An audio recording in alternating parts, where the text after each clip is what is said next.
everyone. This week on Around the Coin is our first episode of 2015. And Brian, Faisal, Mike, myself, we discussed what 2015 has in store, briefly recapping the 2014 stories that were in the news, but really try to digest what's going to happen in 2015, what are the trends going on between Facebook payments, Stellar, Ripple, Apple Pay, what that means, what they could be doing in the future.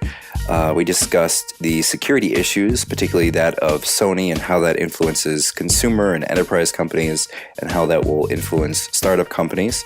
We talked about the unbanked, those that don't have bank accounts, don't have access to credit issuing providers, and what the future of unbanked is, particularly through Apple and Apple Pay.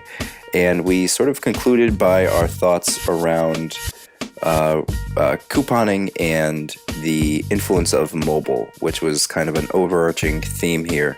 So hope you enjoy. As always, if you have any comments or questions, shoot us an email or post in the Quora comments. We would love to hear from people and get more people involved and try to answer as many questions as we can. Brian, Faisal, and I, particularly Brian and Faisal, spent a lot of time on Quora answering thousands and thousands of questions focused around technology and payments. So something we're all passionately enthusiastic about is to answer as many questions as possible. So we look forward to another great year and hope you enjoy. Thank you.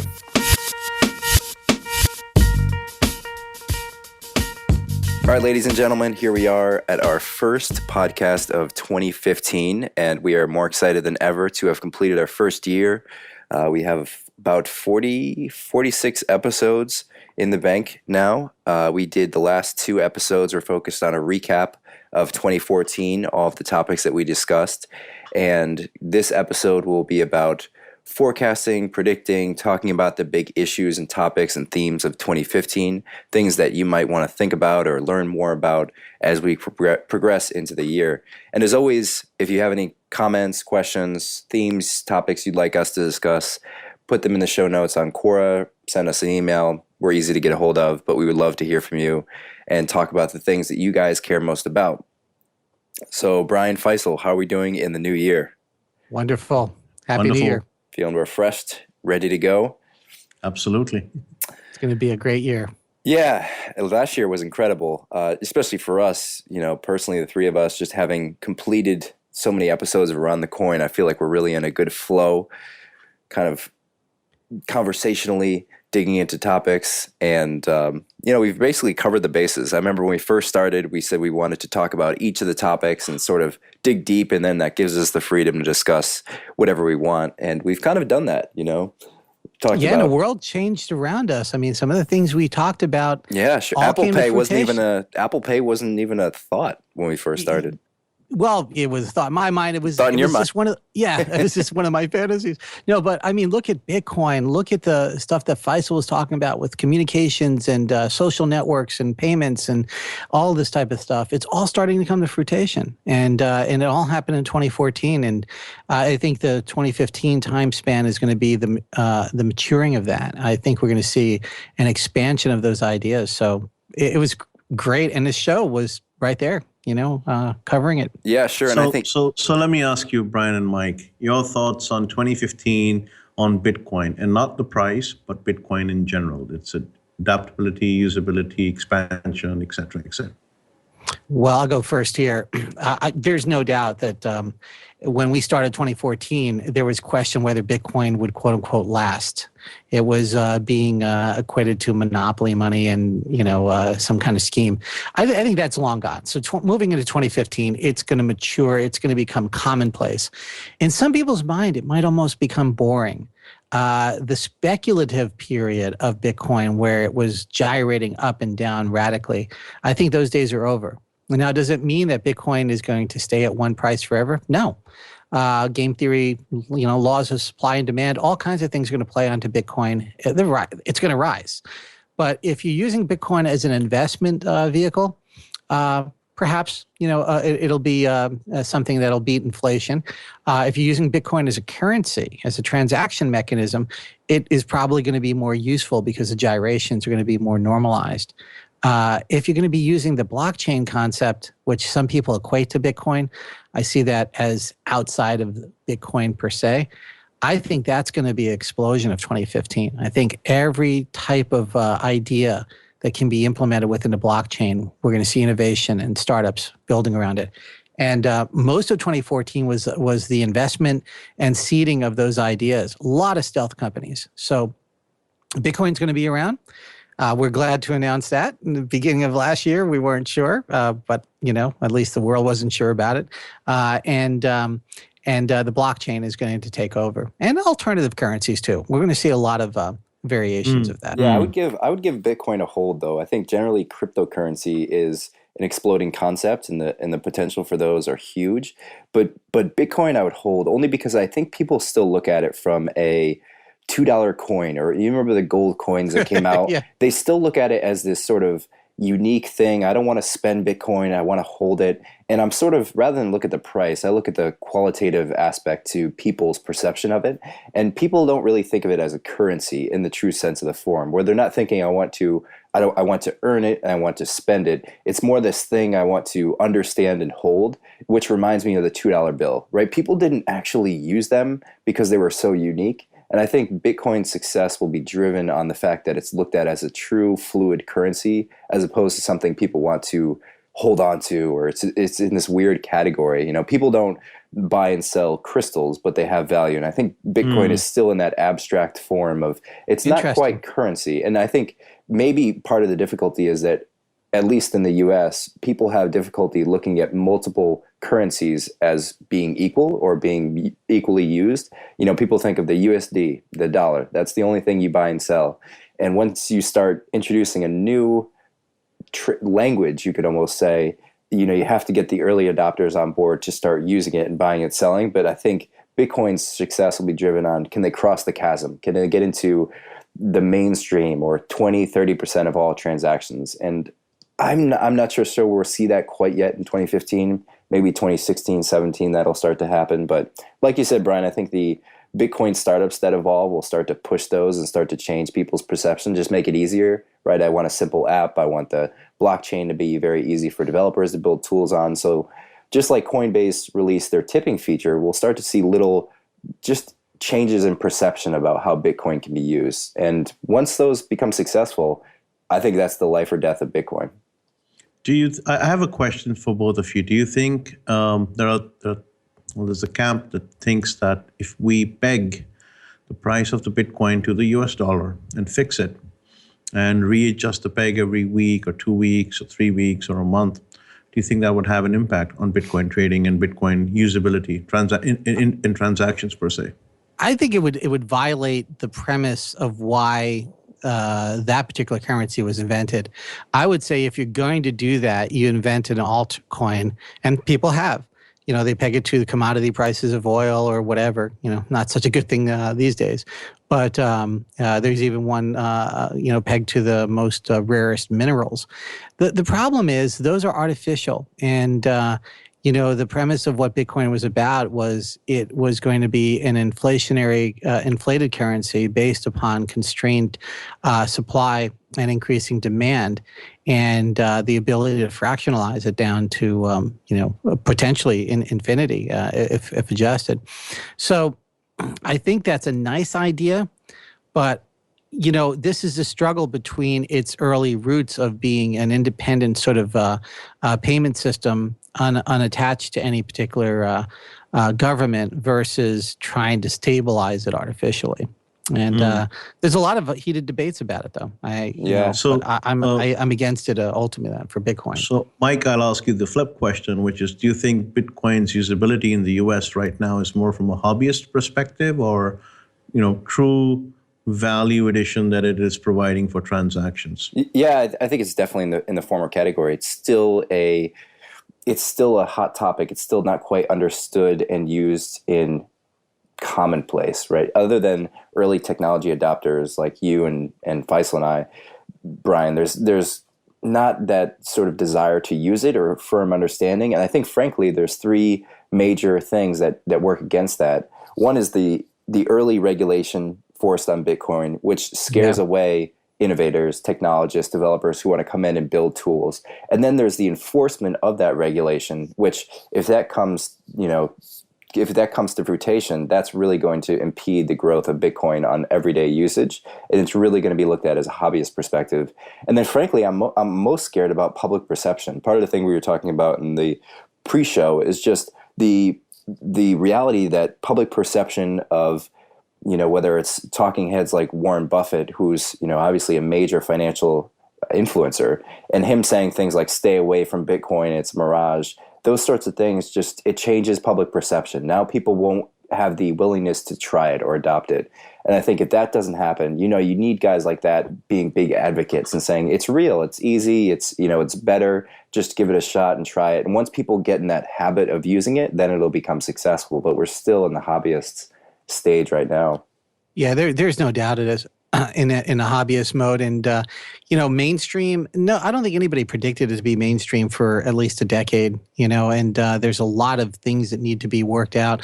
Coinbase has moved it forward immensely. Without, you could not imagine a Bitcoin world today without a Coinbase in existence. It's funny. It kind of reminds me of how people thought about marketplaces, online marketplaces, 5 to 10 years ago, where they thought, there's going to be one marketplace. It's going to be the eBay for everything, where people can buy and sell everything from dog hosting to transportation to casual, meal preparation to healthcare. And now you see this very commonly accepted theory that is a reality, that is marketplaces break up into vertical marketplaces with very specific features and processes and support teams that cater to those demands, right? Whether you're on Uber transportation, it's not going to become the TaskRabbit for everything. And I think Bitcoin is still looked at as maybe it's just going to be used for everything. But like we talked about in previous episodes, I think Bitcoin's going to find very specific niches, like the remittances market or the couponing market or whatever they are.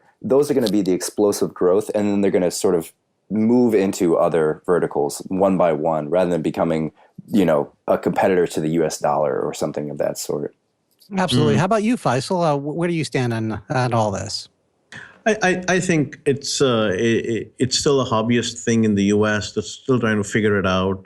I think the rest of the world needs it. I think the payment rails and the blockchain, the ledger technology is where the immense power and potential lies. How it will play out, it's a little hard to predict. The price volatility is something a lot of people are not comfortable with, and it has its sets of challenges. But it's interesting, Mike would mention remittances, because if you look at a couple of buzzwords for 2014, they were Bitcoin, money transfer services, using Bitcoin, what have you, the reemergence of NFC, EMV, security, and obviously mobile payments was part of NFC. But and the one word that kept coming again and again was banking the unbanked. So taking cue from that, what do you think about? Let's talk about the unbanked community. What do you see for 2015 as far as the unbanked are concerned? Wow, this is a big thing, because unbanked, a lot of people define that as being people who are just not financially worthy or are quote unquote poor. But it's a generational thing now. Actually, The Economist and I think a couple of other people actually quoted some certain forums in Hong Kong and in Singapore, where the definition of the unbanked was that, like you said, people who are not credit worthy to get a bank account, and that was incorrect. Credit worthiness has got nothing to do with getting a bank account. Yeah, this is a generations of change. The fact that people like Brett King and a lot of futurists saw this coming a while ago is that the relationships with your bank and your relationship with your credit and your relationship with your money is dramatically changing. It's actually changing faster than the entire length of history of money, just in the last 10 years. So we have a generation that is growing up on smart devices, smartphones and such, and that's slowly integrating every aspect of their life. So the thing that we consider credit, I mean, let's look at the standard credit card. I mean, it was built around a mailing address and a social security number, and credit bureau reporting, and that's just almost like saying that people watch all their video content on television stations, and the Nielsen ratings service is going to tell everybody what everybody's watching. And not to mention that the credit was tied to the institution, which was the bank, which was a credit giving institution. That's how they make money. That's exactly it. So I see a future where the unbanked really becomes part of this new banking system, and I see on-demand credit being issued. Some people might call it payday loans, some people might call it other things, but the idea that you look at a particular item that you want to buy and you decide whether you want to use money that you already have, we'll call that debit, or money that you would like to borrow, we'll call that credit. And your relationship with a card, I'm not saying credit cards are going away, the universal credit card, but you're going to see specific sort of on-demand credit, similar to what we saw with Bill Me Later, but a much more sophisticated and mobile-based system where somebody can say, oh, I need to get a new transmission. It's gone. I don't want to put it on my Visa card. Boom, credit is issued right there. And it's based upon a lot of different social network signals, online footprint, all of this type of data. And I think the credit reporting agencies are either going to morph or disappear because of that. And that's that extension to that. And one of the reasons why the unbanked are unbanked is because they don't fit well into the old paradigm of how credit reporting worked. Credit reporting was based upon you walking up the steps of credit. You start with a small gas card or a store card, and then maybe you can work your way building up to the score up. First view. Exactly. And those days are pretty much, over for people that are in their late teens and early 20s. They're not going to build their credit that way. So modern companies are going to find different signaling for credit worthiness. And, prior credit will start obviously accumulating, right? Because sooner or later people are going to have access to it. But the way that we get access to identifying whether somebody is worthy of paying a particular bill back, or if they happen to miss it, that they're interacting with these new collection companies that, we call them collection companies is almost ridiculous. Let's call them money relationship companies. Effectively what they're going to do is redefine how you're going to deal with your debt, redefine how you're going to deal with your money. So I think all of that's going to change. And when we finally look back, say 20, 30 years, we're going to say that the whole idea about unbanked versus banked was really a huge paradigm shift that was related to technology and the changing demographics within banking. Yeah, I do think also for unbanking, there's different sectors of unbanking that kind of get meshed together. One is when people just don't have the infrastructure around them to become banked. If you live in a small town in Africa, then you don't have the ability to obtain a credit card. You don't have the ability to go to a bank. You don't have the online presence of a computer and the infrastructure around you with reliable Wi-Fi. So a lot of the infrastructure around you isn't there. So that's affecting people from a societal standpoint or city by city. And then you have people who are just too young, right? They don't have the experience. They're, 13, 15 years old. They haven't obtained any credit history to obtain the credit card, but they have the desire to. They have the infrastructure around them. They understand the value. They just haven't gotten there yet. And then there's people who, have kind of screwed up. They've gotten to a point where they didn't pay back their credit in time. They don't have the ability to obtain credit. So I think these different demographics of people often get meshed together and saying these are the problems with the unbanked. But frankly, with the young generation of people coming up, there's going to be a Darwinistic understanding of credit where you're only going to get what you need. Even from my parents' generation, I remember them saying, you should probably buy your car and have at least 2 years of payments so you build credit. And there's sort of this arbitrary understanding that the more times I pay my credit card, the higher my credit goes. And there's not a real good understanding. There's not anything comparable to mint.com for your financials of credit, right? I don't know how much does my credit score get affected by paying my car on 2-year payments or 5-year payments or $300 a month or $500 a month. And how much will this buying a house, I think the the lack of understanding of credit and how it all works in 2015 and beyond will start to become more transparent. And like you said, Brian, companies are going to start to build on top of the understanding to make it easier for people to get an honest credit score and honestly build their credit, as opposed to some arbitrary development of their credit. Exactly. And the whole thing that we call a credit score today is going to radically change. I mean, and that would be such a great thing, frankly. I think it's liberating because basically how much credit is one person worth? Where does that number come from? I've seen a number of studies but it's where also behavior change, right? So the behavior of spending money is changing. So the equation that is related to it has to change as well.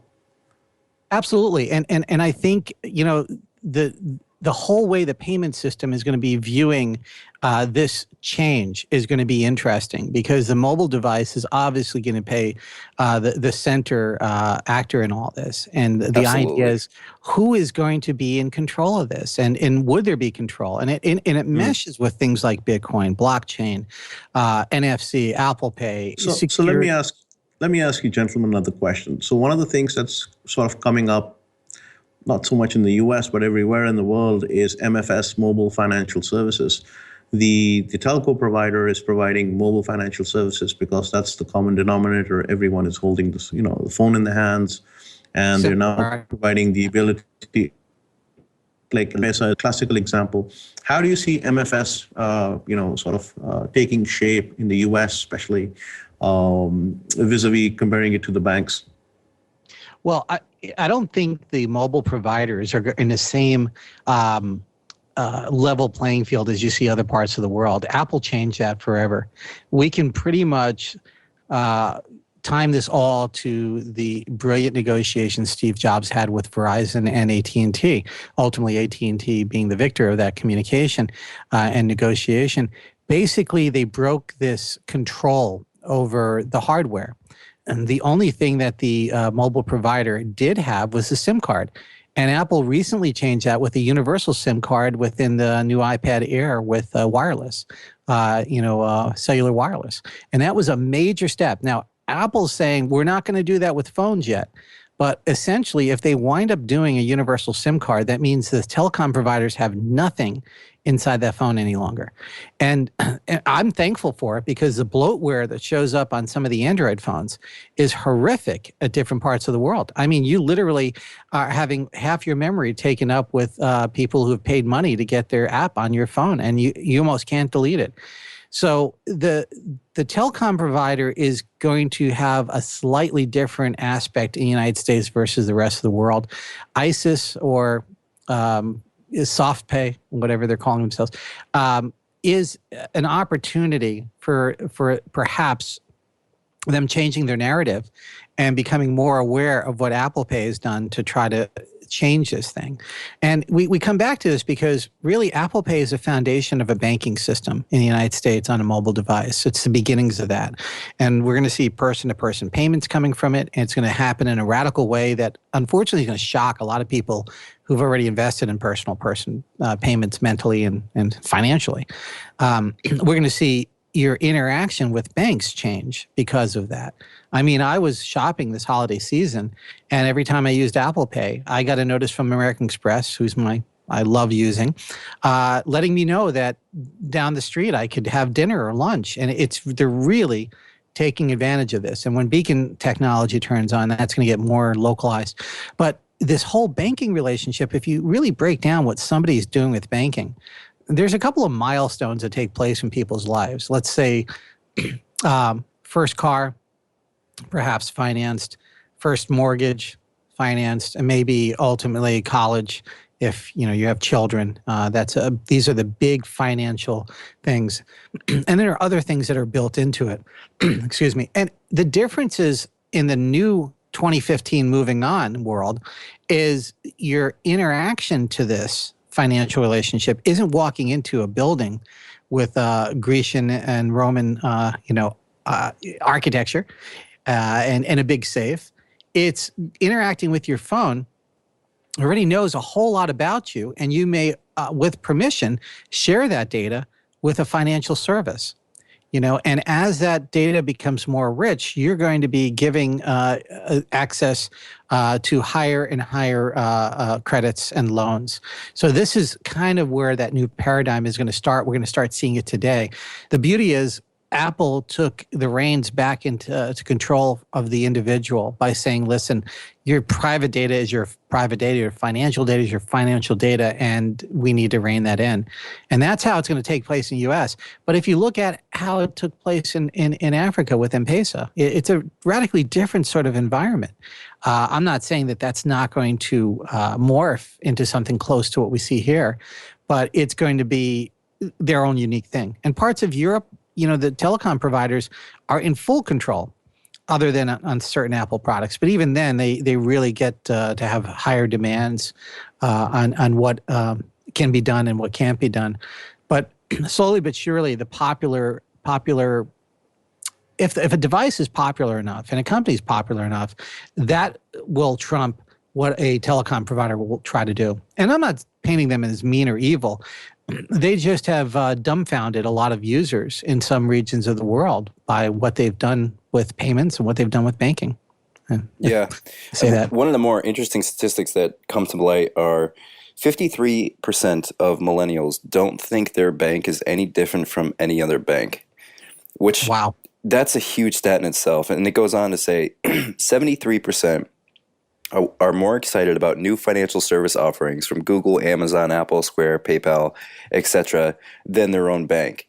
And 33% of people surveyed here believe soon that they won't need a bank at all. And I think the overarching trend here is that the traditional understanding of a bank is, you have the big building, you walk in, you get some amount of credit or cash or whatever it is, you walk out, it doesn't even exist 5 years from now. And I think the dramatic decrease in the number of physical locations, the increase in mobile is going to be just hammered throughout the statistics around mobile banking. It's going to be, I think, sort of ubiquitously mobile and web and much less than online. I think you're absolutely right. I think that the giant for change in banking has woken up, which brings me to another question I want your opinion on is, Apple Pay was sort of the vindication of the idea that EMV, NFC, security, NFC, the whole mobile payment ecosystem is very much alive.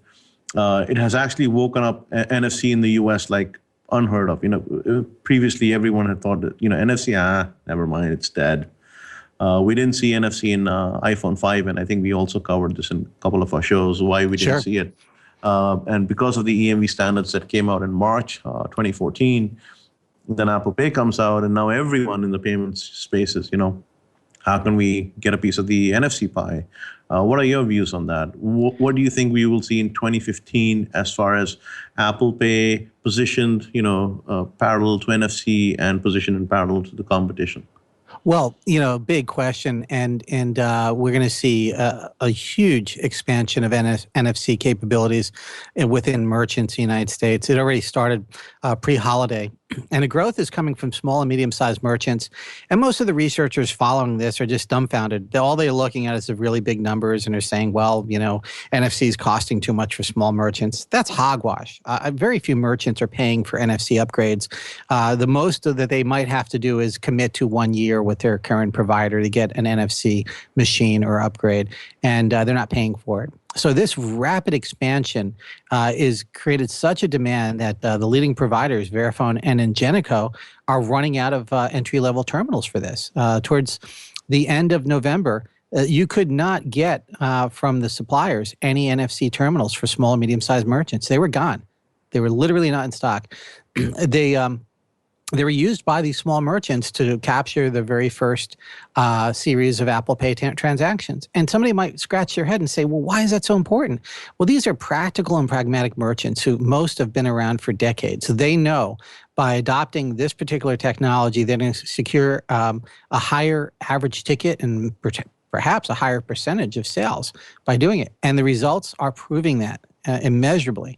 I have access to private data that shows that merchants that have had NFC and Apple Pay acceptance in one store And in another store, they don't have it, and they're equal monthly volume. The store with Apple Pay has a 12 to 15% increase in sales. So, I mean, these merchants instinctively knew that. Yet the naysayers, they're still out there. Instead of saying that NFC is not going to happen, they're saying, currency. they're saying the big companies aren't doing it yet. Well, that's just a political thing. It's not a practical thing. So NFC is creating what I call a retail internet of payments. So is that controlled and owned by Apple? No. This is the largest opportunity for innovation that we've ever seen in retail payments. Once we know that every merchant of any means has an NFC system, we now can innovate around that and create new devices and new ways to communicate with that NFC payment system. It doesn't always have to be just a phone. It doesn't have to be a watch. It can be other things. And I'm telegraphing the future here, but in 2015, we're going to be seeing these things. A lot of the companies are in stealth mode, but you'd be shocked in how we're going to interact with that network. And to me, it's finally moving the credit card system into the internet age. The other aspect that blew my mind and gets back to banking is I witnessed the very first Apple Pay-based ATM transaction. And you talk about somebody not walking into a bank. These new modern ATM machines can be, pretty much built anywhere and highly secured. And the modern ATM machine is going to allow somebody with a phone literally to go up there, press their thumb, and within seconds get money out of it. Brilliant.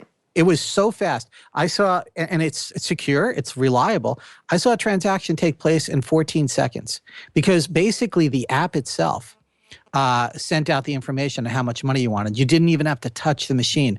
It literally was like this vending machine. And that goes on to another thing. We're going to see the rise of new forms of vending because of NFC. And this is another element that a lot of tech writers aren't getting. The largest NFC merchant in the United States, most people don't know who it is. It's Coca-Cola Company. They have over 250,000 NFC vending machines in the United States. Wow. And they're already starting to get amazing amount of use, particularly in New York, particularly around public airports and train stations. And this is growing phenomenally. And I think we're going to see vending coming into what we call a vending machine today versus what these new vending systems are going to be like is going to be phenomenal. I will give you one big thing with Amazon concerning this. I think Amazon may very well be seeing these pieces fall into place. And Amazon just put out a report about the holiday shopping season. And the Amazon Now service, Prime Now service, the last order of the year, shopping year for Christmas Eve, was placed on like 10:20 p.m. And the item was delivered at 11:05 p.m. the same day on Christmas Eve. And they're going to be closing that gap. So the vending machine and the on-demand economy is the manifestation of the internet expressed in the real world. And the payment vehicles that we have, like Apple Pay, are going to really grease those rails. You're going to be walking by these modern vending machines, maybe built into the sides of other stores. And you're going to see something like looks pretty much like an electronic billboard that you like. And it won't be you're seeing the physical item necessarily. You press a button and it pops Brian, out. This is new for you. You know, Mike, who's lived in Singapore, would probably tell you that these things been around forever. Back there 10 years ago. Yeah. Yeah. But so was NFC. See, that's the thing about this stuff is it's all this technology, especially Apple. It's not new to the world. It's new to the U.S. It's new to the U.S. and it's the way it's marketed. Yeah. And all of a sudden, the rest of the world is scratching their head saying, oh, you guys are all excited because you have NFC? Yeah, we did that. I think we can say the same thing about EMV, which will be a standard that the world is using for a long, long time. It's like America discovering condoms. Hey, you know, we got condoms for payments now. Yeah, so, I mean, I do think like the major difference here is though that Apple Pay is something that hadn't been in existence before, and I think the ease of use of Apple Pay, catalyzed by the fact that there's just such a massive weight of banks in the U.S. Kirsten Lemkaw is the chief marketing officer at J.P. Morgan Chase, and in this article I read, she discussed the aggressive competition to get onto the Apple Pay platform, essentially making the analogy to the hibernating bears that come out of hibernation, and they're angry and they're hungry. And she said, "quote, we wanted to have our first creative. We wanted to be the first creative about Apple Pay, launched on the mobile app, on our website, and in the 5,600 branches on our ATMs and on our New York Times Square sign. And we were up in that overnight. So literally, JP Morgan Chase, one of the largest banks, at least in the West Coast of the US, is 110% behind Apple Pay. And you could see the aggressive competition from Bank of America, American Express, Capital One, Chase City. All of these are advertisers on the Apple Pay platform, essentially admitting the growth in mobile. And with Apple Pay, I think it's just a massive change that already happened and is going to continue to explode. But I take a step back and look at like what Apple Pay does from a business standpoint or a business model standpoint. Who does it threaten? Who does it promote? And one of the major influences that Apple Pay is the fingerprint scanner and essentially the minimization of fraud on your mobile device, which if you compare it to a credit card, which if you have the credit card number, you can use the credit card anywhere. You can use it online. You could use it in person, at least in the US for most merchants. All you need is the number. And to think that your number has no tie to you personally. There's no retina, fingerprint scan, none of that. That's why you have such high rates. That's why the percentage of merchant fees are 2 to 3%. So I just wonder going forward, 2015 and beyond, once you start to reduce fraud to the floor, what new business models become possible? Now, essentially, what's the cost, right? Why do merchants continue to have to pay, essentially passing that cost on to the consumer? Why do we need to pay 2 to 3%?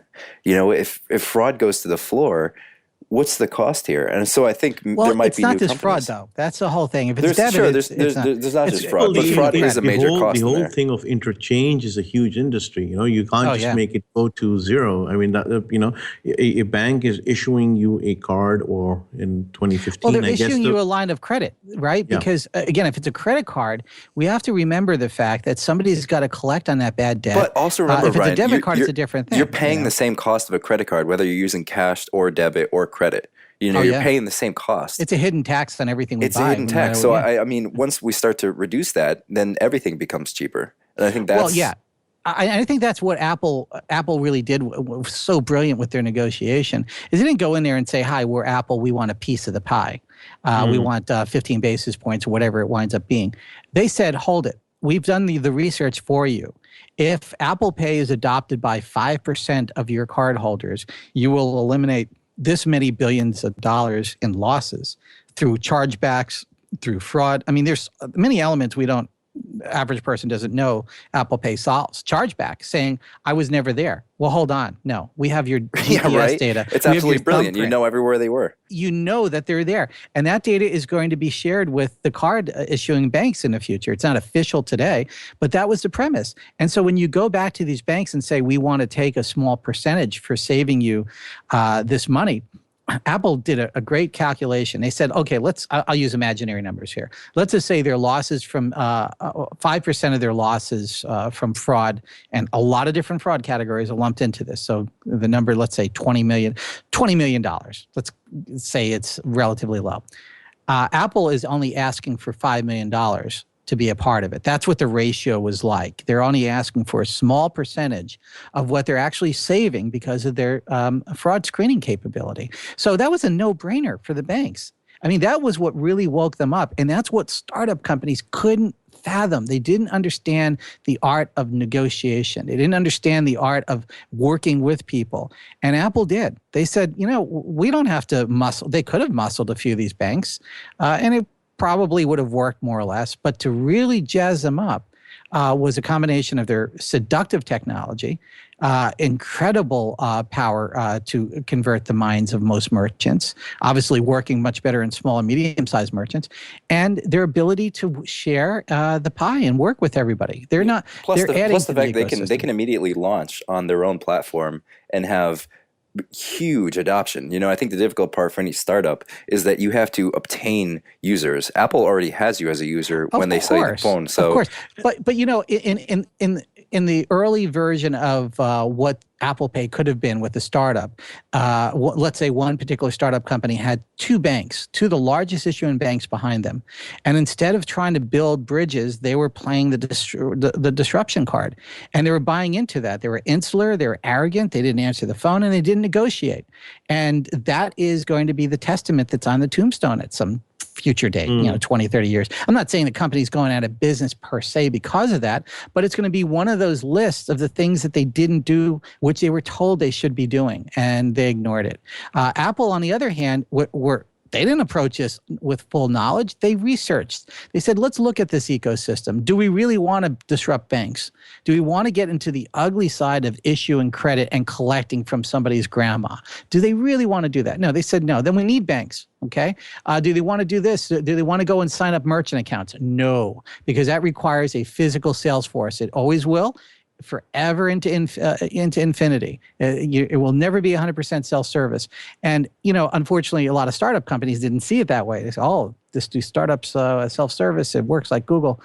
Long story short is Apple found a way to plug into the ecosystem, energize it with technology, energize it with new thinking, and the whole harbor lifted the boats, every boat in the harbor. Faisal, do you think that they're going to have an easy transition abroad? Apple Pay and the relationships they have with banks? Very difficult to say because I always look at Apple as a premium product. The market abroad is a very price-sensitive market. If you look at the largest markets, India, China, Turkey, Malaysia, Nigeria, etc., Pakistan even, very price-sensitive. Android has a very large footing over here. So how do the existing mobile financial services that do provide work on their telephone network, and how does the Android come into play is yet to be seen. I don't think so. Apple will be able to take a major chunk in these places. But I do have a slight tangential question of both of you. Is we all know the Apple, when we talk about Apple Pay, we sort of invariably mention Square or invariably mention PayPal as the competition. And we know that last year, eBay announced that eBay and PayPal are splitting up and so forth. So we will expect more elbow room maneuvering, etc., from PayPal. But there's one player that has been sort of subdued. It's beneath the noise line that we don't talk about much, and that is Alipay. Alibaba had one of the largest U.S. history. How do you think Alibaba is going to be playing out the U.S. payment fabric and entering the ecosystem? We don't talk much about that. So I'd like to hear your perspective on 2015 and Alibaba. I think it's going to be an immense opportunity for elements of Alipay to come into the United States. There's no doubt about that. We might be surprised on the mechanisms because, Alipay is not so much a technology. See, the thing about Apple Pay is it's not a payment system. It's a technology transport. It's a communication system, primarily NFC or obviously within an app. You're talking about an API that's doubled down with Touch ID biometric security. And that model can be anywhere in the world. Getting back to your part of the world, for example, it's not going to be Apple Pay. It's going to be biometrically controlled NFC on an Android device, Apple Pay rising that boat in parts of other parts of the world. And of course, Apple Pay is going to capture some of the premium market there, but it's not going to overtake the world. Somebody's going to buy an Apple product just for Apple Pay. But getting back to Ali, the opportunity is amazing. I mean, we're talking about a situation where they can bring a communications platform, a payments platform, and perhaps a marketplace into the United States. An agnostic payments platform. Exactly. Yes. And when you look at the way the borders of the world is breaking down, and I've purchased a lot of stuff in China through Alibaba. I mean, people who I could have never have had any communication with. I would have to use the old request for quote environment. I mean, I'm old enough to remember what that was like. It wasn't fun. It was a fax machine. You had to get a letter of credit, and it was just so backwards to get anything done in China. Now I can get a quick run of a prototype. I'm doing a lot of prototyping with some of the startups I'm working with, and we can put out, the designs, and Alibaba 20 seconds later get 30 or 40 people doing it and pay through the platform, and they're here in 2 weeks. It's phenomenal. And so I'm going to see that extension here in the United States. But as a person-to-person payment vehicle, as a business payment vehicle, some challenges. It mostly is, how is it going to manifest? Is it going to be an app? Is it going to be a platform? Is it going to be working within Apple Pay, for example? Will it be an option? Because the thing about let's not forget Alibaba's predominantly an Amazon, basically, before it is a PayPal. Yeah, exactly. But financially in the United States, I'm seeing both of those aspects manifesting as a first step.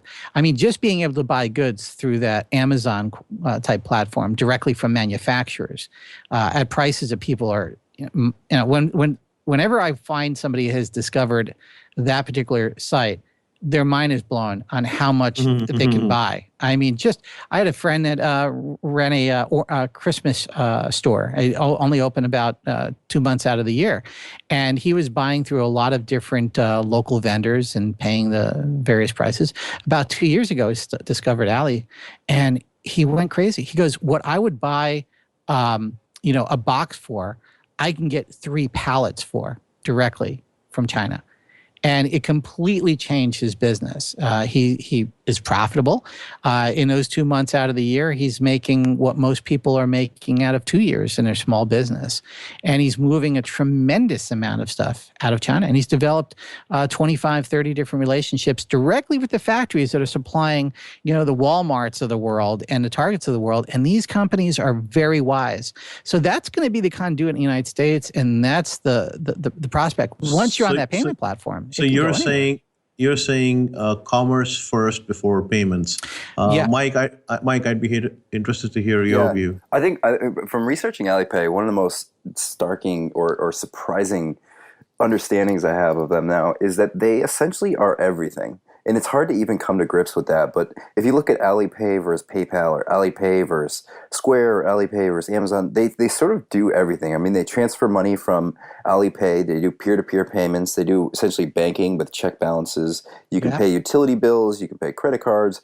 You could use them to pay for products. They have integrations. Yeah, but 750 million active users. Yeah. But that's like PayPal and Square combined together and then multiplied by 2. That's almost Apple. That's Amazon and eBay. I mean, here's a statistic for you. So the number of Chinese citizens using the mobile internet reached 500 million, which is 81% of the internet user population. Wow. So these guys are just, and it's hard to even come to grips with them, I think, in the U.S. because they're just not in headlines. We don't use them. We don't have an active product to digest. We will. We certainly will. One of the more interesting statistics as well is that in November 2014, Alipay released a study of the past 10 years of their growth and numbers. And Alipay broke the global record with mobile payment transactions with a volume of $197 billion. So wow, they're just beyond massive. And the question is, how does it impact other companies? How does it grow to a worldwide scale? I don't know. I mean, that's something I am questionable about, whether the sort of Chinese brand can grow beyond, or essentially if them sticking in China is their bread and butter forever, which is perfectly fine. I mean, that's just such a huge market that they don't necessarily need us. But I'm going to blow somebody's mind here because it's a bit of a rumor, but I think it's got a great foundation. Once eBay and we'll get to eBay, PayPal here too. Once eBay and PayPal separate, eBay is going to be an acquisition target, and I believe Alibaba may be the acquirer. If, in fact, that happens in the United States, this is going to be such a massive change and shift. You're essentially rebuilding eBay PayPal, but using the Alipay platform. And it allows a conduit for the Chinese version or the Asian version of Ali into the United States with the eBay environment. So that, I think, is something that could take place in 2015. It might happen very rapidly. The company certainly has the cash to buy maybe half a dozen eBays after they are in the public market. And it'd be much easier once They are public to do a leverage. I don't remember the statistic on it, but isn't it something of Yahoo's major revenue channels from a part owner in Alibaba? It is. Well, that will go away eventually because Yahoo has to. AOL and Yahoo is going to be a merger. There's no doubt. And then PayPal is, I'm not counting them out at all. I think PayPal is going to become more of a credit and payment brand like Visa and MasterCard and less of a competitor within, say, person-to-person and merchant accounts. I mean, what they're doing right now is they're on a lot of platforms. They have essentially negotiated with all the major processors and banks, ISOs, to let PayPal become a fifth way, if you will, of paying. Faisal, let me ask you that. What do you think PayPal's biggest or top 2, 3 biggest assets are? Is it the technology they've built under the hood? Is it the partnerships they have with international banks? Is it the user base the consumer user base they have, or is it the brand they have? I mean, what do you think? I think clearly the brand. I mean, if you ask someone, what's the most famous P2P payment solution? PayPal. Everyone. It could be Venmo, could be Starbucks, but no one says that. Everyone says PayPal, the brand. Whatever they use under the hood, as far as technology, etc., really doesn't matter. But I have two quick questions for you because we have about 10 minutes left. First, your 2-minute opinion on Facebook and payments. Wow. I think it's happening in 2015. There's no doubt about it. I think when you see that some of the old PayPal team is now joining everybody over at Facebook. Messenger, Messenger. Well, it's just all communication, nothing to do with payments. I think you're going to start seeing a lot more exodus over there. I think you're going to see some relatively famous individuals in payments perhaps joining over there. I believe that's going to be the magnet. That's going to be a big story in 2015. I don't want to be Nostradamus here, but I think we're looking mid-year where we'll start getting some real meat of how this will work. Now the question is, will it be in the U.S. or will it be outside the world? Because this is going to be an international platform ultimately. And the question is where it starts. I think just for political reasons, it will be the U.S., but there's some of my colleagues debating me other parts of the world. Mike, what do you think? I would say I'd look at the existing payments platform and I'd look at the competition and the sort of chess match from a macro standpoint of where it could go and sort of the opportunities, right? Both domestically, abroad, and then predicting, if Alipay, if eBay and PayPal split up and Alipay buys eBay and what that means for Facebook, right? That's sort of the difficult dynamic that Facebook's trying to play into. But I think they've committed to P2P payments. I think their existing payment platform is solid. Their move to hire the ex-PayPal executive David Marcus is a very indicative move of their move into P2P payments. But I also think Facebook has such an international appeal and user base that it becomes a really obvious play that Facebook's biggest move here is to make international P2P payments, which really doesn't exist, right? Second question: Will they innovate and bring out their own product, or will they partner up with existing players? I think innovate. I think there's no doubt with getting David Marcus here that they're going to be building from the ground up. They have the money, they have the brains and talent, and they have the wherewithal. And I couldn't imagine them wanting to do it any other way. And Faisal, I want to get your answers on this too, but you did incredible work tracking their money transmitter licensing. And that tells me that this has been a long, drawn-out process that has a method to its madness. And they had done testing with Facebook credits and all these other types of vehicles. And I think they've bitten the apple of payments, and they're maybe literally. I can tell you from my contacts, the payment system is ready. They already are experimenting with it. We also saw some screens that were leaked a couple of months ago. But the payment system is ready, essentially. They have the ability to take partners. They have the ability to do it themselves. They have the ability to take online, open their online stores and Facebook pages and have payments natively available for them. The wallet is ready. The interoperability between multiple players in the EU, entire EU, That's and the awesome. US and Canada is ready. That is powerful. So Australia, New Zealand is ready. They already have that stuff, but I don't know. I don't know. But these things have been ready for a while. I don't know how they're going to package it and bring it out. What that methodology would be. Let me ask you this, Faisal. So I think the unique part about Facebook and where they're playing their cards rightfully so is the fact that they're the only place in the world where you have They're the only true identity. So validation. I say this: they're the only billion-dollar bank, the billion people bank. But they're not. Facebook is not just some company with a bunch of users. They're the only company in the world. The reason why they're successful is it's really you. It's really Faisal, Brian, me. It's really that person on there. So you have the identity verification, unlike anywhere else. So I sort of have a very weird way of judging companies. Facebook, Twitter, LinkedIn, and in some manner Google Plus. These are the preferred authenticated sign-ins now for websites. It's either usually use your Facebook account or use your Twitter account. So Twitter and Facebook are right up there. LinkedIn, sort of comes into play, and then sometimes Google Plus. So I think Facebook is huge. They have a huge ecosystem. They have many partners. I just think that they're seriously considering how to package it correctly so that they do not make it. They'll have one shot at this thing, and they cannot afford to do that.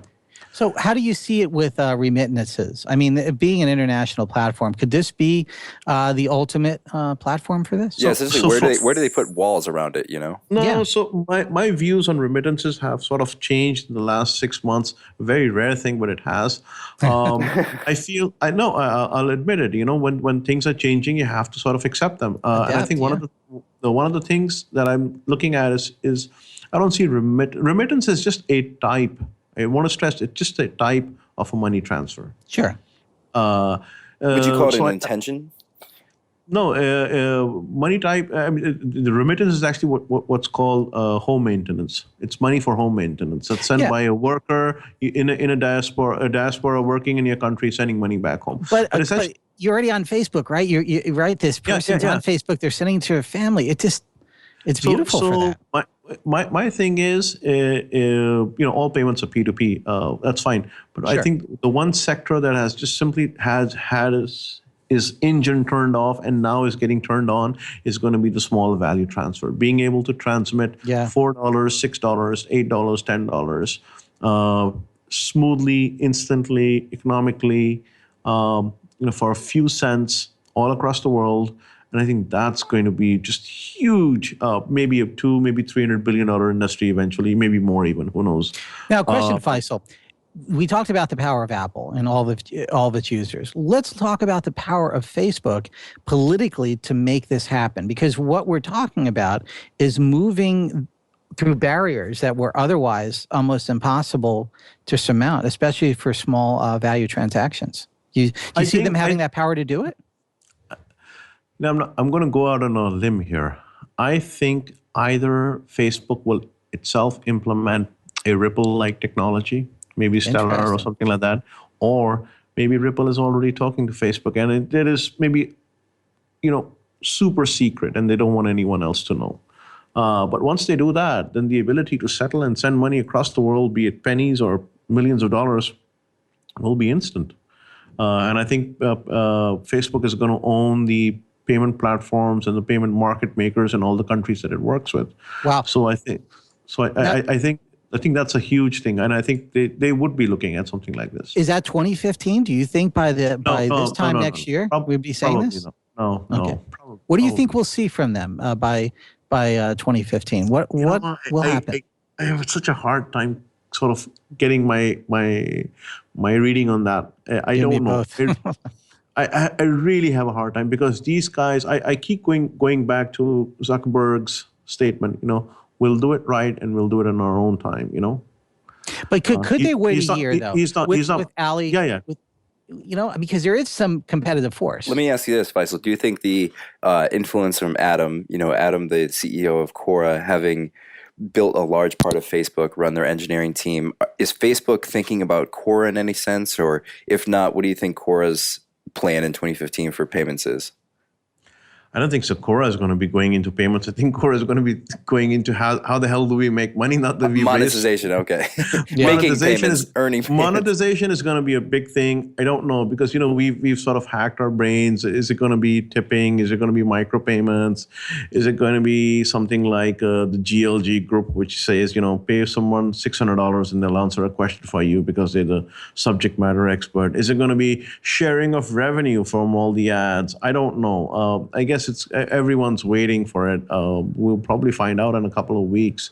Last question from both of you. One of the biggest things that was happening in 2014 and even very recently was security. Your thoughts on security for 2015, especially keeping into mind the EMV, the EMV eco standards, tokenization. In the United States, will be adopting what the rest of the world has been mandated, I think, originally by rule, but I think ultimately by government force. I think we're going to see some government legislation that will force merchants to do a great deal in encrypting. And this is going to come to the new Congress and new Senate as we enter the new year. There's definitely the political motivation to do that. So security is going to be in the utmost forefront of everybody's mind. The Sony hack concerning a movie really just brings to the forefront, and Mike was talking about his parents and friends and family really who normally not talk about security, wanting to have that subject during the holidays. Myself also, I probably don't, I haven't had a conversation with anybody in my family who hasn't brought up the Sony scenario and what it means politically and things of that nature. So literally a small country that has very limited internet access try to take down, the internet in some ways, use the internet to try to take down our freedom. So allegedly, I don't know what, but the bottom line is it brings this meme to the forefront. And I think the average consumer, you had, again, Apple was right in the forefront of this with locking down by buying Authentic when nobody wanted that company to acquire the best press to scan rather than rub the scan or move your finger over scanner type of technology for biometrics is brilliant. There's not going to be another company that will have that technology for at least 12 years. The first patent will start expiring about 12 years from now. So it gives them a great runway. The other thing is privacy. And again, this is another Apple story, which was telegraphed into the future because we're going to see that a whole lot. Consumers are going to start clawing back on their right to privacy. And those things that we were giving up freely to use free services and platforms, we're going to start selectively either willing to pay to have it private, maybe Facebook and Google say, okay, I'll use Gmail, but I want you to have less access to my information. I'll pay you X to do that. And I believe that we'll start seeing the remnants of that coming. And certainly within financial transactions. Not that people are hiding anything. They just want to regain that sense of control. And that's going to be a big part of it. EMV, that's going to, listen, if it comes with the EMV chip and you try to swipe it at a merchant and a merchant says, can't do it, you got to dip the card into the EMV reader, you have no choice. What that's going to mean from a time spectrum is you're adding about 75 to 150 times more time into that transaction. A swipe is so much faster than an EMV alignment because the card can only go in one way in current machines, not two different ways. And then you have to make sure that it's registered, which takes a lot longer than a swipe, sometimes 3 seconds on some of these devices, even the more advanced devices. You got to wait for a beep or a visual cue, because if you take that card out, you have to wait cycle and do it again. It's a lot of different changes of behavior. When I walk up with my iPhone and just hold my NFC over it, there's going to be a dramatic dichotomy about what path of security do you want to be on. So security is going to be a big, big issue when it comes to payments. Yeah, I think I would look at a few just resulting influences that happen here. A couple that come to mind are the Black Hat Conference and DEF CON, two largest hacker conferences in the world, are going to explode. Like, I just wondering what those will be like. So March 24th is the next Black Hat Conference hosted in Asia and Singapore. I mean, that would be just a stunning conference to be at and just see the change there. I think a couple of the other things that happen with Sony is there's good and bad. I don't look at it as a good or bad situation with Sony, particularly being that the largest enterprise hack in history. Sony does represent a company based in just north of North Korea and Japan, right? And Sony Pictures that was hacked, sure, but the company is based in Japan, so their decisions are going to come from that headquarters.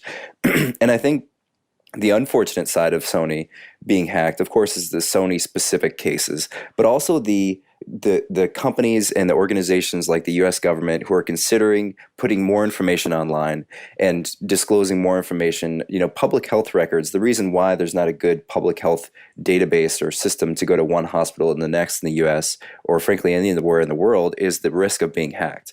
And I think that's going to continue to remain offline, continue to remain stored in each specific hospital, which is probably a good thing if you look at the risk associated with putting it in one centralized database in the cloud, if you will. But also, I would look at the the clues here. An interesting thing that happened on Christmas Eve was the NSA released the past 10 years. I don't know if you guys both saw this, but the NSA released under the Freedom of Information Act a decade's worth of incriminating quarterly reports, which I found to be really interesting in diving in there.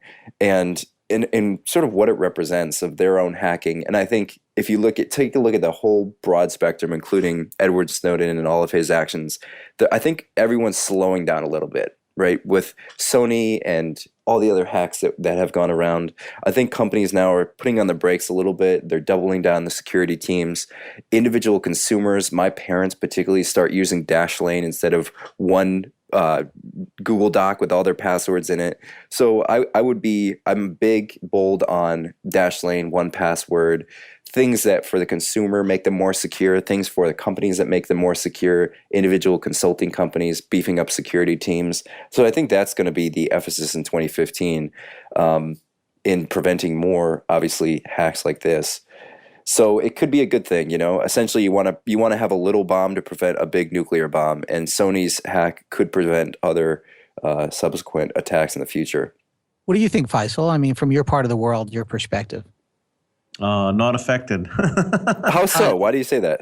Wow.